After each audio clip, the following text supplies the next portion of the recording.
हर हर गंगे, हर हर महादेव। आप सभी श्रोताओं पर माँ गंगे की कृपा सदा बनी रहे। आज माघ पूर्णिमा है और श्रोताओं, आज के इस शुभ अवसर पर आप सभी सुनने वाले हैं माघ पूर्णिमा की व्रत कथा।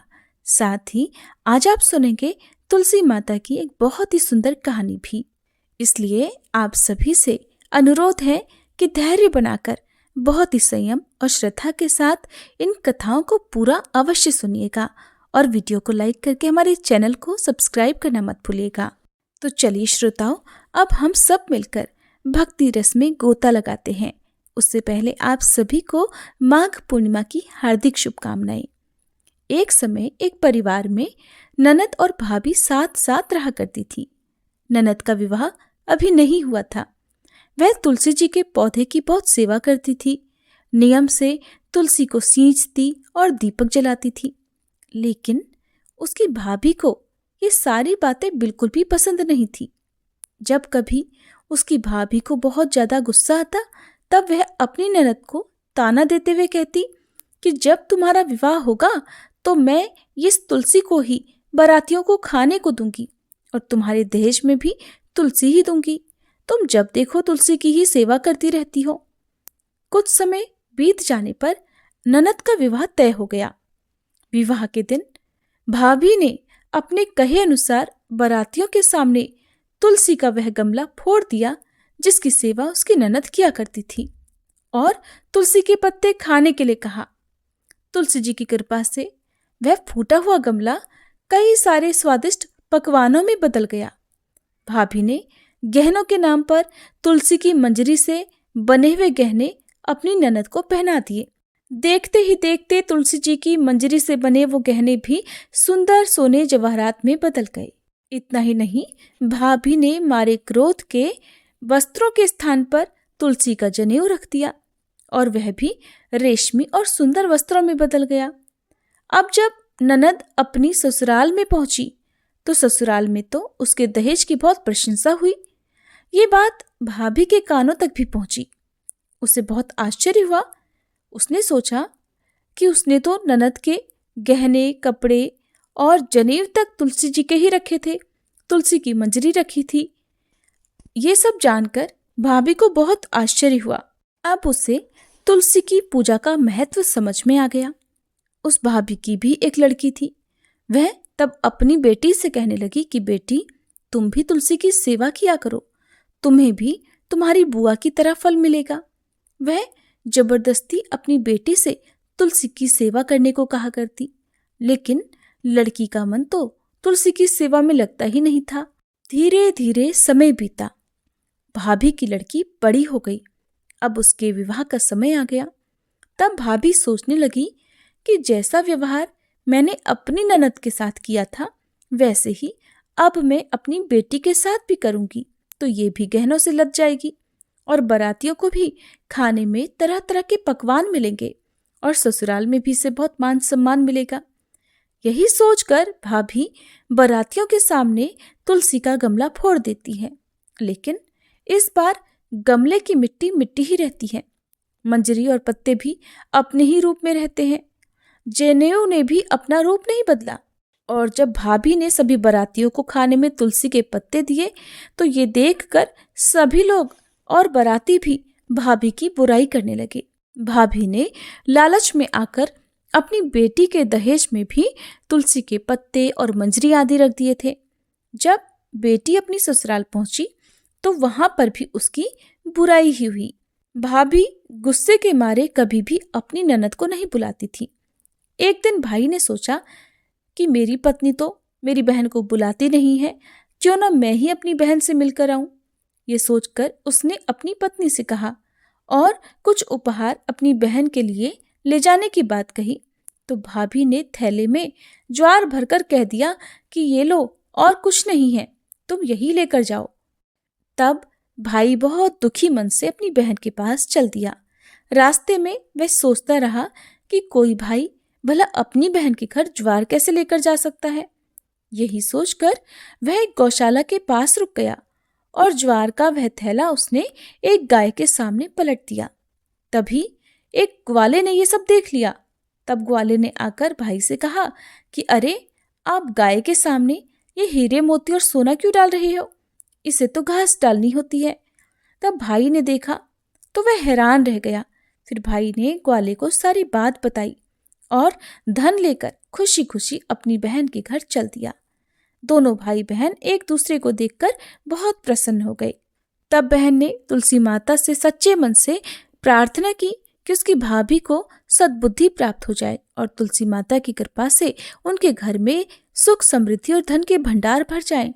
तब कुछ दिनों के बाद देखते ही देखते भाभी का मन बदल गया और वह अपनी ननद को बहुत मान सम्मान देने लगी और अब वह भी सच्चे मन से तुलसी जी की सेवा करने लगी। तुलसी माता की कृपा से उनके घर में सुख समृद्धि के भंडार भर गए।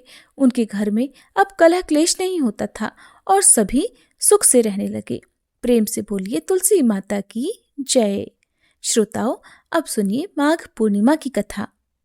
हिंदू धर्म में धार्मिक और आध्यात्मिक दृष्टि से विशेष महत्व रखने वाली माघ पूर्णिमा को बहुत ही पुण्य प्रदान करने वाली माना जाता है।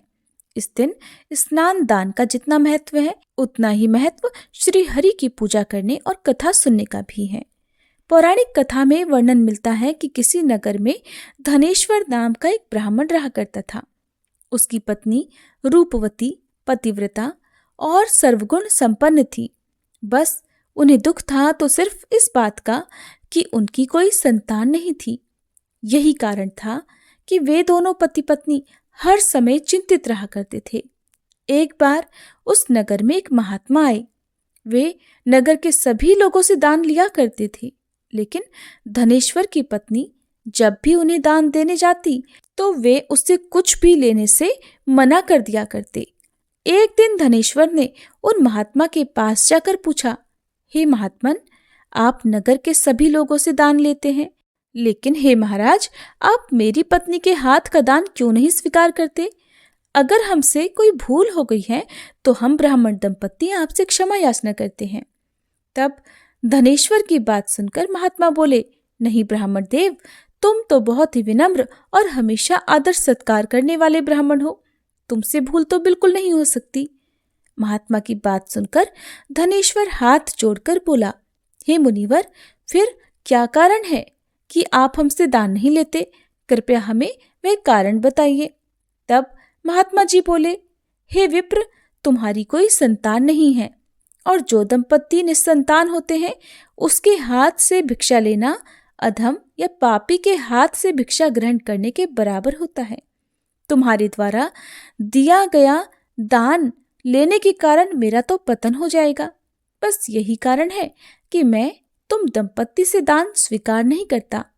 महात्मा के ये वचन सुनकर धनेश्वर उनके चरणों में गिर पड़ा और फिर हाथ जोड़कर विनती करते हुए बोला, हे महात्मन, संतान न होना ही तो हम पति पत्नी के जीवन की सबसे बड़ी निराशा है, सबसे बड़ा दुख है। अगर संतान प्राप्ति का कोई उपाय हो तो बताने की कृपा करें। धनेश्वर का दुख देखकर महात्मा बोले, हे विप्र, तुम्हारे इस कष्ट का एक निवारण है। तुम 16 दिन तक श्रद्धापूर्वक काली माता की पूजा करो। माता प्रसन्न होंगी तो उनकी कृपा से तुम्हें अवश्य ही पुत्र रत्न की प्राप्ति होगी। इतना सुनकर धनेश्वर बहुत खुश हुआ।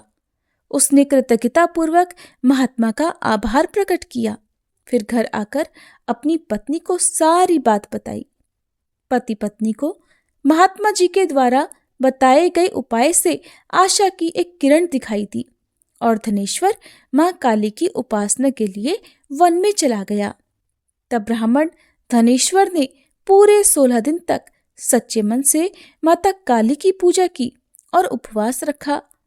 उसकी भक्ति देखकर और विनती सुनकर मां काली प्रसन्न होकर ब्राह्मण के सपने में आई और दर्शन देकर बोली, हे धनेश्वर, तू निराश मत हो, मैं तुझे संतान के रूप में पुत्र रत्न की प्राप्ति का वरदान देती हूँ, लेकिन 16 साल की अल्पायु में ही तेरे पुत्र की मृत्यु हो जाएगी।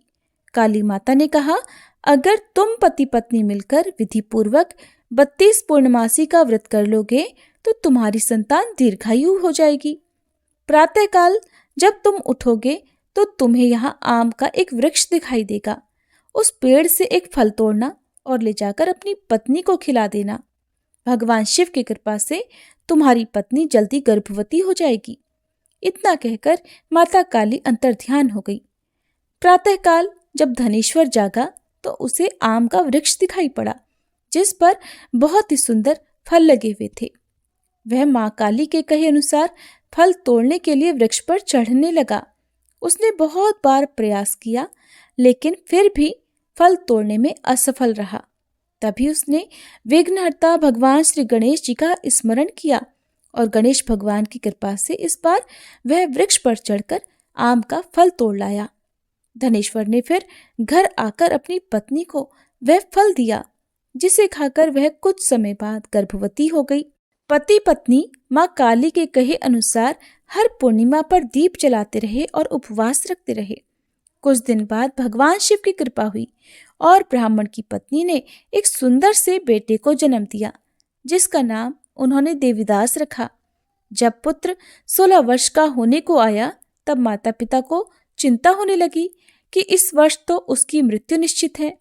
दंपति ने देवीदास के मामा को बुलाया और कहा कि तुम देवीदास को विद्या अध्ययन के लिए काशी ले जाओ और 1 वर्ष बाद वापस आना। पति पत्नी पूरी आस्था और विश्वास के साथ पूर्णमासी का व्रत कर अपने पुत्र के दीर्घायु होने की कामना करते रहे। इधर काशी जाने के बाद मामा भांजे एक गांव से गुजर रहे थे। वहां एक कन्या का विवाह हो रहा था, परंतु विवाह होने से पहले ही उसका वर अंधा हो गया था। तभी वर के पिता ने देवीदास को देखा तो उसके मामा से कहा कि तुम अपना भांजा कुछ समय के लिए हमें दे दो, विवाह संपन्न हो जाएगा तो उसके बाद ले जाना। ये सुनकर मामा ने कहा, अगर मेरा भांजा ये विवाह करेगा तो कन्यादान में मिले धन आदि पर हमारा ही अधिकार होगा। वर के पिता ने मामा की बात स्वीकार कर ली और इस प्रकार देवीदास के साथ उस कन्या का विवाह संपन्न हो गया। विवाह के बाद देवीदास पत्नी के साथ भोजन करने बैठा, लेकिन उसने उस थाल को हाथ नहीं लगाया। ये देखकर पत्नी बोली, स्वामी आप भोजन क्यों नहीं कर रहे और आपके चेहरे पर ये उदासी और चिंता कैसी है? तब देवीदास ने सारी बात अपनी पत्नी को कह सुनाई। सुनकर वह पत्नी बोली, स्वामी मैंने अग्नि को साक्षी मानकर आपके 7 फेरे लिए हैं। अब मैं आपके सिवा किसी और को अपना पति स्वीकार नहीं करूंगी। पत्नी की बात सुनकर देवीदास ने कहा, ऐसा मत कहो, मैं अल्पायु हूं। कुछ ही दिन में 16 वर्ष की आयु होते ही मेरी तो मृत्यु निश्चित है। जिसे सुनकर पत्नी ने कहा कि जो भी उसके भाग्य में लिखा होगा उसे वह स्वीकार होगा। देवीदास के बहुत कहने पर भी जब वह नहीं मानी तो देवीदास ने उसे एक अंगूठी दी और कहा, मैं विद्या पढ़ने के लिए काशी जा रहा हूं, लेकिन तुम मेरे जीवन मरण के बारे में जानने के लिए एक पुष्प वाटिका तैयार करो, जिसमें तरह तरह के पुष्प लगाओ और उन्हें जल से सींचती रहो।